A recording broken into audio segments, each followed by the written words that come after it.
Hello friend, कैसे हैं। स्वागत है आप सभी का हमारे इस YouTube channel open study area पर। उम्मीद करते हैं कि आपकी तैयारियां बिल्कुल चल रही होंगी। एग्जामिनेशन की तारीखों की घोषणा फाइनली हो चुकी है और ऐसे में आप सभी का कमेंट्स आ रहे हैं कि सर वीडियोस क्यों नहीं आ रहे हैं। दोस्तों, थोड़ा सा तबीयत ठीक नहीं था इसलिए, लेकिन लगातार उस दौरान भी हमने कोशिश किया है टाइपिंग करने के लिए। और आज हम बीपीएससी के द्वारा पूछी गई अब तक जो पारिस्थितिकी तंत्र से क्वेश्चंस आए हुए हैं उन सभी प्रीवियस क्वेश्चंस को लेकर के आपके पास आए हुए हैं और इन्हीं प्रश्नों में से घुमा फिरा करके क्वेश्चंस कई बार पूछे गए हैं। तो हम चाहेंगे ये कि आप जो ये टॉप 60 क्वेश्चंस हैं एमसीक्यू पारिस्थितिकी तंत्र से, उनको ज़रूर आप A to Z देख जाइए। इससे बहुत ज़्यादा फायदा होने वाले हैं आपको एग्जाम्स में। और आप ज़रूर हमें कमेंट करके बताइएगा कि इन प्रश्नों में से आप कितने प्रश्न का आंसर जानते थे ईमानदारी पूर्वक। पहला प्रश्न है कि एक पारिस्थितिकी तंत्र में सर्वाधिक संख्या में पाए जाते हैं। तो एक पारिस्थितिकी तंत्र में सर्वाधिक संख्या में पाए जाने वाले जो अंग हैं पारिस्थितिकी तंत्र का, वो है कि उत्पादक, यानी कि ऑप्शन नंबर सी इसका राइट आंसर है। उत्पादक सबसे अधिक मात्रा में पाई जाती है। आप देख रहे हो open study area YouTube channel पर नए तो चैनल को सब्सक्राइब कर दीजिएगा। और लगातार आप लोगों की दुआओं से और आप लोगों की मेहनत और आप लोगों के आशीर्वाद इस चैनल पर बन रहा है, जिसकी वजह से आप लगातार जुड़ रहे हैं और आपका परिवार ओपन स्टडी एरिया आगे चल रहा है। तो आप के साथ हम तत्पर रहेंगे। दूसरा क्वेश्चन है, जैविक प्रक्रम द्वारा अपघटित हो जाने वाले पदार्थ क्या कहलाते हैं। तो जैविक प्रक्रम के द्वारा अपघटित हो जाने वाले जो पदार्थ होते हैं निम्नलिखित में से क्या कहेंगे। सही आंसर है कि जैव निम्नकरणीय पदार्थ जो होते हैं वे जैविक प्रक्रम के द्वारा अपघटित हो जाते हैं पारिस्थितिकी तंत्र की जहाँ तक बात करेंगे। तो आप 60 क्वेश्चन यानी पारिस्थितिकी तंत्र के आपके स्क्रीन पर रखे जा रहे हैं। किसी क्षेत्र के सभी जीव तथा वातावरण के अजैव कारक संयुक्त रूप से बनता है।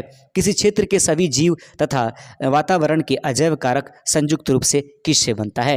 तीसरे का सही आंसर हो जाएगा ऑप्शन नंबर जो होगा ऑप्शन नंबर सी, उसको हम लोग परितंत्र के नाम से जानते हैं। किसी क्षेत्र के सभी जीव तथा वातावरण के अजैव कारक संयुक्त रूप से बनता है, परितंत्र के नाम से वो जाना जाता है।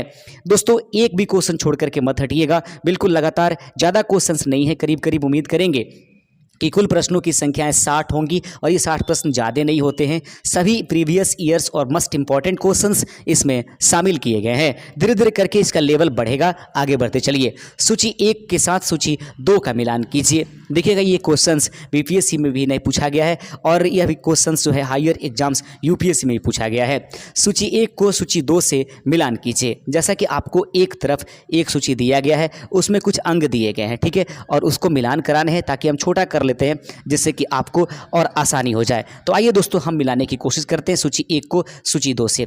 देख लीजिएगा हम मिलान कैसे करेंगे। यानी कि जो ये नाइट्रोजन स्थिरीकरण लिखा गया है ना, तो नाइट्रोजन स्थिरीकरण 1 का मिलान हम तीसरे नंबर के साथ करेंगे, क्योंकि नाइट्रोजनीकरण स्थिरीकरण जो होती है वायुमंडल की मुक्त नाइट्रोजन का नाइट्रोजन के यौगिक में परिवर्तन करने की क्षमता रखती है, ठीक है। उसके बाद बी नंबर जो होगा, बी का जो अमोनीकरण है वो अमोनीकरण क्या कहलाता है, या अमोनीकरण परिवर्तित क्या करता है, ठीक है। ये थोड़ा सा इसमें आ गया है। तो नाइट्रो जो अमोनीकरण है यानी कि इन बी नंबर, इस बी का हम मिलान करेंगे चौथे नंबर के साथ कि अमोनीकरण क्या कहलाती है। तो अमोनीकरण का मतलब होता है दोस्त नाइट्रेट का मुक्त नाइट्रोजन में परिवर्तन, ठीक है। उसके बाद बचता है तीसरे नंबर। तीसरा जो है विनाइट्रीकरण किसे कहते हैं। विनाइट्रीकरण का मतलब होता है दोस्तों कि अमीनो अम्ल से अमोनिया का निर्माण कराना विनाइट्रीकरण के नाम से जाना जाता है। वहीं पर अगर डी नंबर की बात कर लें तो डी नंबर जो है नाइट्रीकरण, ये नाइट्रीकरण क्या होता है, तो डी का मिलान आप दूसरे से कर लीजिएगा। इस प्रकार से हम देख सकते हैं कि ए का मिलान जो है वो हम लोग ए का मिलान तीसरे से किए थे, ठीक है। बी का मिलान हम चौथे से कर रहे हैं। सी का मिलान हम लोग जो है 1 नंबर से कर रहे हैं और डी का मिलान जो है वह दोस्तों हम लोग कितने से 2 से कर रहे हैं। कहने का मतलब 2 4 1 2 नहीं 3 4 1 2, याद रखेंगे, ऑप्शंस खोजेंगे 3 4 1 2। इसमें कहाँ लिखा गया है 3 4 1 2। हाँ जी, ऑप्शन नंबर ए इसका राइट आंसर हो जाएगा। आइए देख लेते हैं अगला क्वेश्चन है। 5वां नंबर प्रश्न आपकी स्क्रीन पर है। नीचे दिए गए कथनों को कार्बन चक्र के संदर्भ में सही क्रम में व्यवस्थित कीजिए जिसमें कि आरंभिक स्रोत गैसीय हो। नीचे दिए गए कथनों को कार्बन चक्र के संदर्भ में सही क्रम में सजाइए जिसमें कि जो आपके पास आरंभिक स्रोत हो ना वह कैसे हो जाएगा, वह आपका गैसीय होना चाहिए, ठीक है। उस कंडीशंस में हमारे पास सजाने की तरीकाएं क्या हो जाएंगी। सबसे पहले हम लोग देखने की कोशिश करें। क्वेश्चन देख रहे हैं मतलब 5 नंबर, 5वें नंबर क्वेश्चन हम देख रहे हैं। 5वें नंबर क्वेश्चन को हम लोग चलिए मिलाते हैं। यानी कि सबसे पहले हम लोग तीसरे नंबर को लेकर के आएंगे गैसीय रूप में, यानी कि CO2 से स्टार्ट होगा।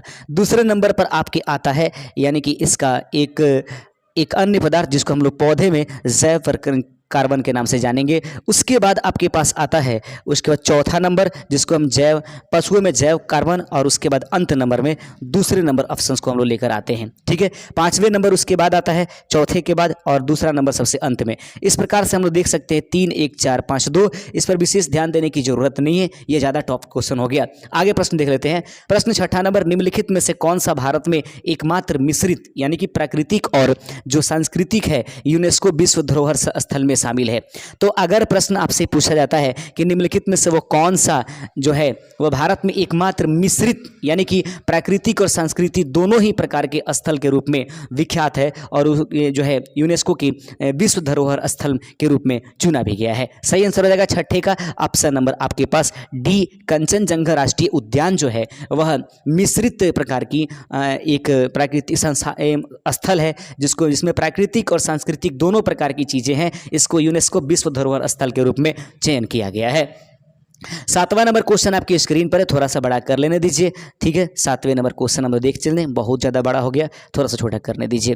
अब इतना छोटा ना हो जाए कि मज़ा ही ना आए। ठीक है, देख लीजिएगा। अगला क्वेश्चन आपके सामने है, निम्न में से खाद्य श्रृंखला का उचित क्रम क्या है? निम्न में से खाद्य श्रृंखला का उचित जो क्रम है वो आप किसको बनाएंगे? ठीक है, तो सबसे पहले जलीय पादप आते हैं, उसके बाद जलीय जीव आते हैं और मछली। जो दिया गया ऑप्शन से ना निम्न में खाद्य श्रृंखला का उचित क्रम क्या है, तो पहले उत्पाद को ही आप सबसे पहले रखिएगा। यही कारण है कि हम उत्पाद वाले चीज होती पादपों को मानते हैं, यही कारण है कि हम जलीय पादप को पहले रख रहे हैं। उसके बाद उसको जलीय जीव खाएंगे और जलीय जीव को मछलियां खा जाती हैं। ठीक है, इस प्रकार से हमने इसको व्यवस्थित करने का प्रयास किया है। अगला क्वेश्चन है आठवां नंबर, पारितंत्र में निम्न में से जैव भू रासायनिक चक्र कौन सी है, कौन नहीं है? पारितंत्र में निम्न से किसको आप जैव भू रासायनिक क्रम में नहीं रखेंगे? एक बार फिर से, पारितंत्र में निम्न में से कौन जैव भू रासायनिक क्रम नहीं माना जाएगा? आठवां का सही आंसर हो जाएगा ऑप्शन नंबर डी, फास्फोरस चक्र जो है वह जैव भू रासायनिक चक्र का एक अंग नहीं है, वरना नाइट्रोजन चक्र, कार्बन चक्र और सल्फर चक्र ये तीनों के तीनों चक्र जो होती हैं वे जैव भू रासायनिक चक्र के रूप में जानी जाती है, फास्फोरस चक्र नहीं होता है। आगे बढ़ते चलते हैं।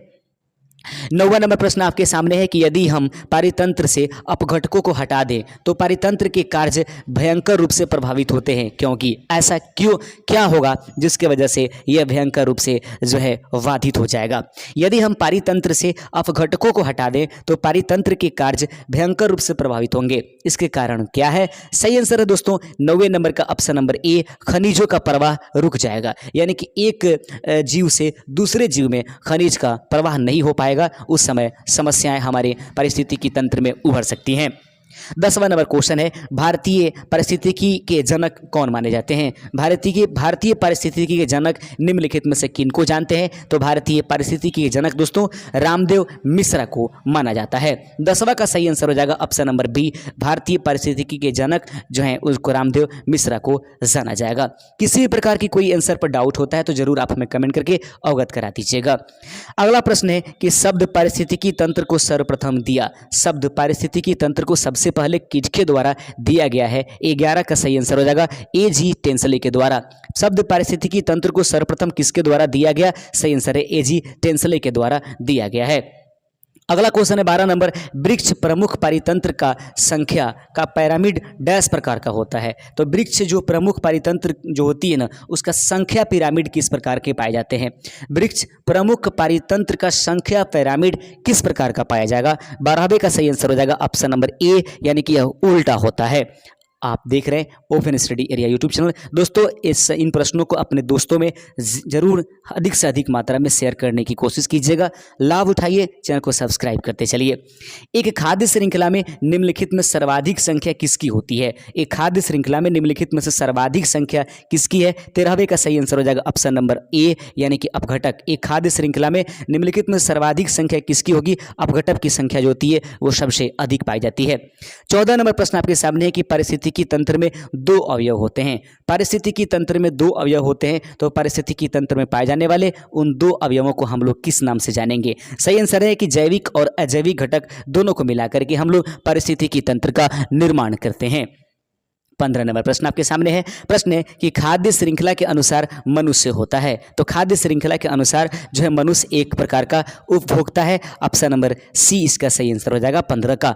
16 नंबर प्रश्न आपके सामने है। प्रश्न कहता है कि शब्द पारिस्थितिकी को सर्वप्रथम दिया था, पारिस्थितिकी शब्द को देने वाले व्यक्ति का नाम क्या है? 16 का सही आंसर हो जाएगा ऑप्शन नंबर बी, रीटर के द्वारा सबसे पहले पारिस्थितिकी शब्द को दिया गया था। 17 नंबर प्रश्न आपके सामने है कि एक जलीय परितंत्र में उत्पादकता का सीमा कारक डैश है। एक जलीय परितंत्र में उत्पादकता का सीमा कारक किसको माना जाता है? सही आंसर है कि प्रकाश को। एक जलीय परितंत्र में उत्पादकता का सीमा कारक प्रकाश को माना जाता है। 18 नंबर प्रश्न आपके सामने है। निम्नलिखित में से कौन सा पक्षी फास्फोरस चक्र की एक कड़ी है? निम्नलिखित में से वह कौन सा पक्षी है जिसको हम लोग फास्फोरस चक्र की एक कड़ी के रूप में जानते हैं? 18 नंबर प्रश्न का सही आंसर हो जाएगा गुआनो। याद रखेंगे गुआनो एक पक्षी है जिसको हम फास्फोरस चक्र की एक कड़ी के रूप में जानते हैं। अगला प्रश्न आपके सामने है और प्रश्न नंबर 19 है कि तालाब पारिस्थितिकी तंत्र में खाद्य श्रृंखला प्रारंभ होती है। तालाब पारिस्थितिकी तंत्र में जो है ना वो खाद्य श्रृंखला कहाँ से प्रारंभ होती है? राइट आंसर हो जाएगा 19 का ऑप्शन नंबर बी, पादप प्लवक से प्रारंभ होती है।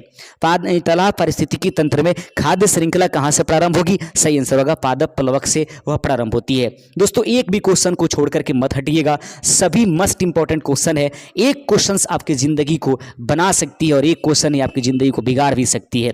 इतने टॉप लेवल के आ चुके हैं अब कंपटीशन कि आपको हर एक नंबर के लिए तैयार रहना पड़ेगा।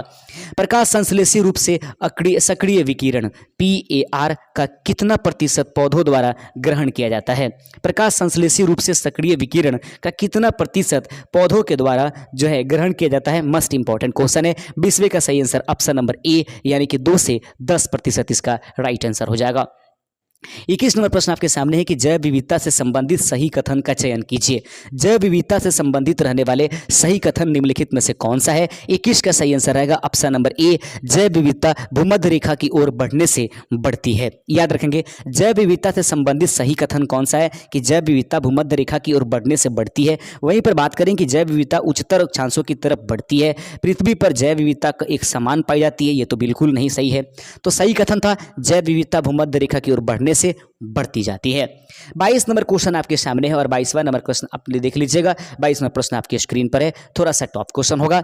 निम्नलिखित कथनों पर विचार कीजिए एवं नीचे दिए गए कूट की सहायता से सही कथन का चयन कीजिए। 22 नंबर प्रश्न आपके सामने है, प्रश्न को देख लीजिएगा। प्रश्न कहता है कि निम्नलिखित कथनों पर विचार कीजिए और नीचे दिए गए कूट की सहायता से उसकी सही कथन का चयन कीजिए। कैटलिटिक लिखा गया है कि कैटलिटिक कन्वर्टर युक्त मोटर वाहनों को अनलेडेड पेट्रोल का प्रयोग करना चाहिए। बिल्कुल सही है, यानी कि कैटालिटिक कन्वर्टर युक्त मोटर वाहनों को अनलेडेड पेट्रोल का प्रयोग करना चाहिए। बिल्कुल उसमें किसी प्रकार के शीशा का प्रयोग नहीं किया जाना चाहिए। ऐसे पेट्रोल का प्रयोग जो है हमको मोटर वाहनों में करनी चाहिए, ये बिल्कुल सही है। भारत में वायु प्रदूषण अधिनियम 1987 में लागू हुआ, नहीं, ये गलत है। अगला कहता है कि वायु प्रदूषण निवारण नियंत्रण अधिनियम 1987 संशोधन में शोर को वायु प्रदूषक के रूप में शामिल किया गया, ये भी सही है। यानी कि ए और सी ये दोनों के दोनों कथन सही है। ऑप्शन नंबर सी इसका राइट आंसर हो जाएगा। आगे प्रश्न देखते हैं। अगला नंबर क्वेश्चन आपकी स्क्रीन पर है और प्रश्न आगे देख लेते हैं। प्रश्न दोस्तों 23 नंबर, पारिस्थितिकी तंत्र में ऊर्जा का प्रवाह सदैव होता है। TRE 1 में क्वेश्चन पूछा गया था, पारिस्थितिकी तंत्र में ऊर्जा का प्रवाह सदैव कैसा होता है? 23 का राइट आंसर हो जाएगा ऑप्शन नंबर जो आपके पास हो जाएगा वह डी, एक दिशीय। पारिस्थितिकी तंत्र में ऊर्जा का प्रवाह जो होता है वो दोस्तों हमेशा एक दिशा में होता रहता है। अगला क्वेश्चन देखते थे। 24 नंबर क्वेश्चन आपके सामने है, थोड़ा छोटा कर लेते हैं ताकि आ जाए स्क्रीन पर और आपको अच्छे से दिखाई दे। निम्नलिखित में से सत्य कथन का चयन कीजिए। निम्नलिखित में से असत्य कथन का चयन करना है, न कि सत्य का। निम्नलिखित में से असत्य कथन का चयन कीजिए। अगला प्रश्न आपके पास 24 नंबर प्रश्न है। समताप में अल्ट्रावायलेट किरणों द्वारा क्लोरोफ्लोरोकार्बन CFC से क्लोरीन परमाणु मुक्त होते हैं, ये सही है। अगला क्वेश्चन आपके सामने है, देख लीजिए। अगला क्वेश्चन नहीं, अगला ऑप्शन है, देख लेंगे। समताप मंडल में संकलित जोड़ा गया क्लोरोफ्लोरोकार्बन CFC का ओजोन पर अस्थायी एवं निरंतर प्रभाव होता है। मुझे लगता है ये भी कथन जो है सही है, क्योंकि वो समताप मंडल पर अपना प्रभाव डालता है। क्योटो प्रोटोकॉल ओजोन भारत को छीन करने वाली पदार्थों के लिए है, नहीं, ये नहीं है। क्योटो प्रोटोकॉल ओजोन परत के छीन करने वाले पदार्थों के लिए है। ये सही नहीं है। बाकी समताप मंडल में ओजोन निम्नीकरण हेतु क्लोरीन परमाणु उत्प्रेरक के रूप में कार्य करते, ये सही है। तो सही नहीं वाला चुनना था, ऑप्शन नंबर सी इसका राइट आंसर हो जाएगा। 24 का ऑप्शन नंबर सी इसका सही आंसर हो जाएगा।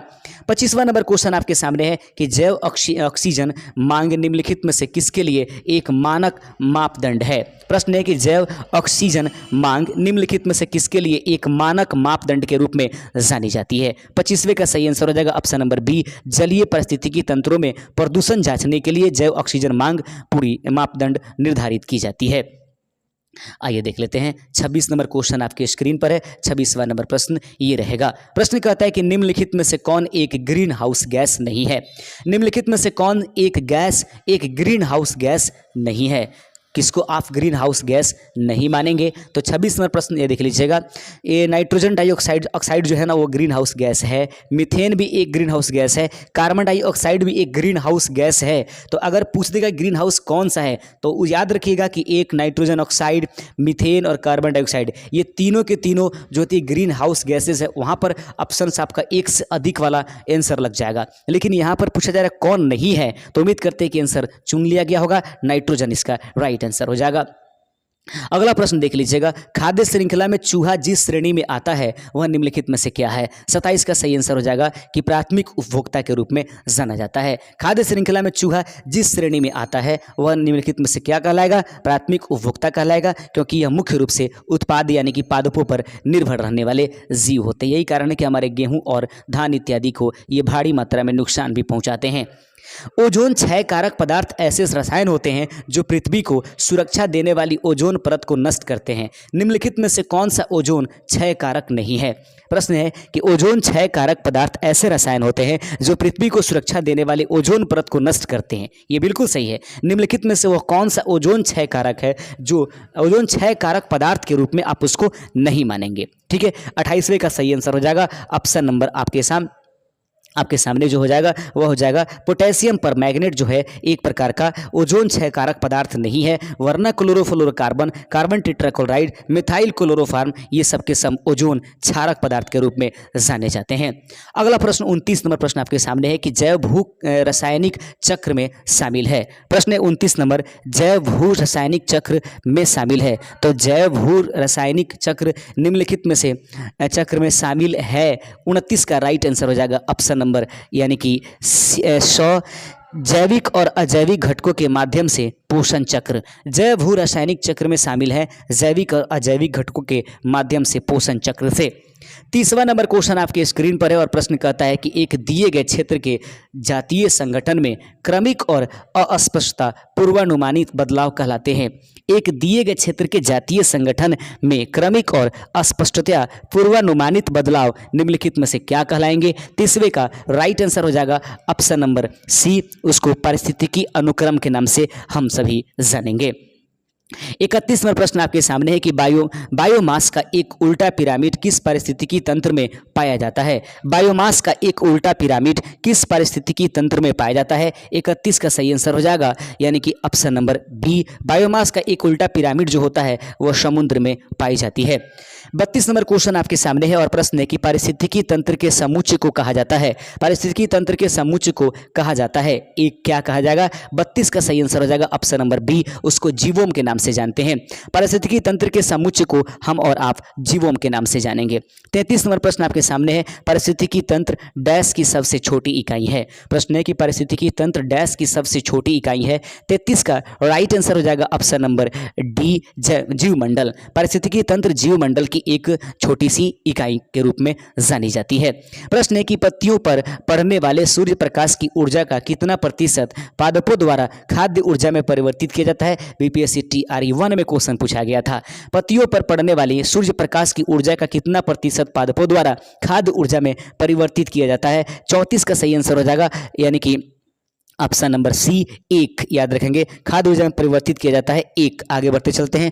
अगला प्रश्न आपके सामने है। प्रश्न आपके पास 35 नंबर है कि ऊर्जा के पिरामिड होते हैं। ऊर्जा के पिरामिड कैसे होते हैं। सही आंसर होगा सदैव सीधे रूप में पाए जाते हैं। ऊर्जा के पिरामिड सदैव सीधा रूप में पाया जाता है। आप देख रहे हैं open study area YouTube channel. दोस्तों चैनल पर नए हैं तो चैनल को सब्सक्राइब बिल्कुल कर दीजिएगा। थोड़ा सा भी ये मत कीजिए, थोड़ा सा भी मतलब सपोर्ट ना सपोर्ट करने वाली बात ना सोचिए, क्योंकि मैं पूर्ण रूप से सपोर्ट के दिल से रहता हूं आपके साथ, ठीक है। इसलिए आप हमें सपोर्ट कीजिए, हम तो पूर्ण रूप से आपको सपोर्ट करेंगे। एक पोषण स्तर से दूसरे पोषण स्तर में ऊर्जा का प्रवाह होता है। एक पोषण स्तर से दूसरे पोषण स्तर में ऊर्जा का प्रवाह कितना होता है? ये 10% के रूल पर लागू होता है। अगर आपको मालूम है तो आप जरूर हमें कमेंट करके बता दीजिएगा कि 10% का रूल किसके द्वारा दिया गया था। निम्नलिखित में से कौन एक गैसीय प्रकार का चक्र नहीं है? निम्नलिखित में से कौन एक गैसीय प्रकार का चक्र नहीं है? 37 का सही आंसर हो जाएगा ऑप्शन नंबर सी, फास्फोरस चक्र जो है ये गैसीय प्रकार का चक्र नहीं है। आगे प्रश्न है, एक पारितंत्र में लगभग कितनी प्रतिशत ऊर्जा एक पोषक स्तर से दूसरे पोषक स्तर पर पारित हो जाती है? एक बार फिर से ये प्रश्न को घुमा फिरा कर दोबारा पूछ दिया गया है। एक पारितंत्र में लगभग कितनी प्रतिशत ऊर्जा एक पोषक स्तर से दूसरे पोषक स्तर तक जाती है? 10% को हम लोग इसका सही आंसर मानेंगे। 39 नंबर प्रश्न, किसके द्वारा अधिकतम सूर्य ऊर्जा ग्रहण की जाती है? निम्नलिखित में से वह कौन है जिसके द्वारा सूर्य का अधिकतम ऊर्जा ग्रहण की जाती है? 39 का सही आंसर हो जाएगा शैवाल। याद रखें, किसके द्वारा अधिकतम ऊर्जा सूर्य ऊर्जा ग्रहण की जाती है? शैवाल के द्वारा सबसे अधिक सूर्य ऊर्जा ग्रहण की जाती है। विज्ञान की जिस शाखा के अंतर्गत पर्यावरण का अध्ययन किया जाता है, विज्ञान के किस शाखा के अंतर्गत पर्यावरण का अध्ययन किया जाता है? 40वें का सही आंसर हो जाएगा पारिस्थितिकी के तहत ये जो है अध्ययन किया जाता है। 41 नंबर प्रश्न आपके सामने, एक खाद्य श्रृंखला सर्वदा प्रारंभ होती है। प्रश्न है कि एक खाद्य श्रृंखला सर्वदा कहां से प्रारंभ होती है? सही आंसर हो जाएगा ऑप्शन नंबर सी, प्रकाश संश्लेषण से। एक खाद्य श्रृंखला सर्वदा प्रारंभ कहां से होती है? तो प्रकाश संश्लेषण से यह शुरुआत होती है। अगला क्वेश्चन है कि निम्न में से कौन से 3 आर पर्यावरण के अनुकूल माने जाते हैं? ट्रिपल आर की जो रूल है वह क्या है? निम्नलिखित में से कौन ट्रिपल आर पर्यावरण के अनुकूल मानी जाएगी? रिड्यूस, उसके बाद रीयूस है और उसके बाद रिसाइकल है। ऑप्शन नंबर ए इसका राइट आंसर हो जाएगा। ट्रिपल आर के नाम से इसी को जानते हैं। आर आर आर यानी कि रिड्यूस पहले, अंत में रिसाइकल होती है, बीच में रीयूस होती है। आगे बढ़ते चलते, रीयूस के बाद रिसाइकल होता है। दोस्तों, विश्व में सबसे बड़ा पारिस्थितिकी तंत्र निम्नलिखित में से कौन है? विश्व में सबसे बड़ा पारिस्थितिकी तंत्र किसको माना जाता है? 43 का सही आंसर हो जाएगा ऑप्शन नंबर सी, सागर पारिस्थितिकी तंत्र को विश्व का सबसे बड़ा पारिस्थितिकी तंत्र माना जाता है। 44 नंबर प्रश्न आपके सामने है कि एक पारिस्थितिकी तंत्र में ऊर्जा प्रवाह किन कानूनों के उल्लंघन अनुरूप होता है? प्रश्न आप देख रहे हैं, एक पारिस्थितिकी तंत्र में ऊर्जा प्रवाह किन कानूनों के अनुरूप होता है? 44 नंबर प्रश्न का सही आंसर हो जाएगा ऑप्शन नंबर बी, ऊष्मागतिकी। एक पारिस्थितिकी तंत्र, याद रखेंगे, एक पारिस्थितिकी तंत्र जो होता है, प्रश्न आप देख रहे हैं, देखते रहिएगा लगातार। प्रश्न आपके सामने है, प्रश्न को देखते हैं कि एक पारिस्थितिकी तंत्र में ऊर्जा प्रवाह किन कानूनों के अनुरूप होता है? तो यानी कि 44 नंबर प्रश्न का सही आंसर हो जाएगा ऑप्शन नंबर बी, ऊष्मागतिकी के अंतर्गत मानी जाती है। आप देख रहे हैं open study area YouTube channel. आगे बढ़ते चलते हैं अगले नंबर क्वेश्चन की तरफ। ऊर्जा पिरामिड, ऊर्जा पिरामिड, यहाँ पर पिरामिड हो गया है, पिरामिड आप समझेंगे। ऊर्जा पिरामिड, तो ऊर्जा पिरामिड क्या है? सही आंसर है 45 का ऑप्शन नंबर सी, सदैव खड़ी अवस्था में होता है। ऊर्जा पिरामिड हमेशा क्या होता है? तो ऊर्जा पिरामिड हमेशा खड़ी अवस्था में होता है। आगे बढ़ते चलते हैं अगले नंबर क्वेश्चन की तरफ। 46 नंबर क्वेश्चन आपके स्क्रीन पर है। एक मोर सांप खाता है, एक मोर सांप खाता है जो पादपों पर पनप रहे कीटों का भक्षण करता है, तो मोर निम्नलिखित में से क्या माना जाएगा? एक मोर सांप खाता है जो पादपों पर पनप रहे कीटों का भक्षण करता है, तो निम्नलिखित में से मोर को आप क्या समझेंगे? खाद्य स्तूप का शीर्ष माना जाएगा। ऑप्शन नंबर डी इसका राइट आंसर हो जाएगा। तो सही आंसर है option number D. 47 number question आगे देखते चलते हैं। 47वां नंबर क्वेश्चन है कि जैव संख्या का खड़ा पिरामिड किसका नहीं होता है? जैव संख्या का खड़ा पिरामिड किसका नहीं होगा? सही आंसर है 47 का ऑप्शन नंबर डी, 1 को। जैव संख्या का खड़ा पिरामिड किसका नहीं होगा? तो 1 का। आगे बढ़ते चलते हैं अगला नंबर क्वेश्चन है, उत्पादक भोजन का निर्माण करते हैं, उत्पादक भोजन का निर्माण करते हैं। 48 का राइट आंसर हो जाएगा ऑप्शन नंबर ए, प्रकाश संश्लेषण द्वारा। उत्पादक भोजन का निर्माण किसके द्वारा करेंगे? तो प्रकाश संश्लेषण के द्वारा। 49 नंबर क्वेश्चन है कि पारिस्थितिकी तंत्र में ऊर्जा का प्रवाह होता है, तो पारिस्थितिकी तंत्र में ऊर्जा का प्रवाह कैसे होता है? दोबारा इस क्वेश्चन को पूछ दिया गया, एक दिशात्मक इसका राइट आंसर हो जाएगा। अगला क्वेश्चन है कि पारिस्थितिकी का पिता किसको कहा जाता है? तो पारिस्थितिकी का पिता किसको कहा जाता है? ये क्वेश्चन पूछा गया है। सही आंसर है ईओडम को जो है पारिस्थितिकी तंत्र का पिता कहा जाता है। 51 नंबर प्रश्न आपके सामने है कि जैव भार के पिरामिड उल्ले होते हैं। याद रखेंगे, जैव भार के पिरामिड उल्ले होते हैं, यानी कि खुले होते हैं। जैव, आगे देखेंगे, खुले नहीं, उल्ले नहीं, खुले हो जाएगा। जैव भार के पिरामिड खुले होते हैं। आगे सही आंसर है 51 का ऑप्शन नंबर बी, तालाब पारिस्थितिकी तंत्र में। याद रखेंगे, जैव भार के पिरामिड खुले होते हैं तालाब पारिस्थितिकी तंत्र में, यानी कि 51 का ऑप्शन नंबर बी इसका राइट आंसर हो जाएगा। 52 नंबर क्वेश्चन आप देख लीजिएगा, पारिस्थितिकी तंत्र में निम्न में से कौन सा पिरामिड सदैव सीधा रहता है? पारिस्थितिकी तंत्र में निम्न में से कौन सा पिरामिड सदैव सीधा रहता है? 52वां का सही आंसर हो जाएगा ऑप्शन नंबर ए, ऊर्जा। पारिस्थितिकी तंत्र में निम्न में से कौन सा पिरामिड सदैव सीधा रहता है? तो याद रखेंगे, ऊर्जा पिरामिड जो होता है वह सदैव सीधा रहता है। आगे बढ़ते चलते हैं, अगला नंबर क्वेश्चन आपके सामने है। प्रश्न है कि एक पारिस्थितिकी तंत्र में ऊर्जा का स्रोत क्या है? एक पारिस्थितिकी तंत्र में ऊर्जा का स्रोत आप किसको मानते हैं? सूर्य की रोशनी को एक पारिस्थितिकी तंत्र में ऊर्जा का सबसे बड़ा स्रोत माना जाता है। अगला क्वेश्चन है, निम्न में से कौन सी खाद्य श्रृंखला ठीक से लिखी हुई नहीं है? 54 नंबर प्रश्न आपके सामने है। निम्नलिखित में से कौन सा खाद्य श्रृंखला ठीक से नहीं लिखा गया है? हरे पौधे, उसको मृग खाएगा, मृग को बाघ खाएगा, ये सही लिखा गया है।